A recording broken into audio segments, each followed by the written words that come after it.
Feeling ko, housemates. Balita. Isang balita ang gusto kong malaman ninyo.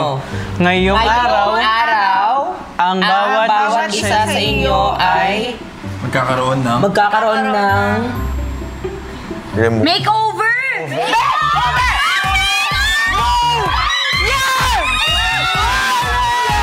Agad na nagpunta ang housemates sa task room para sa kanilang makeover.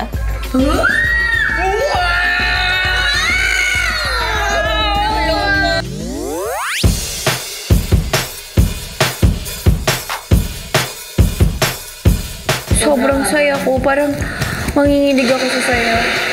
Spinoil mo kami! Hindi lang haircut yung binigay niyo sa amin, kundi haircut, manicure, pedicure, at ang pinaka-importante sa lahat, foot spa! Makeover! Ano talaga ako, kuya? Masaya ako sa mga salon-salon, kuya.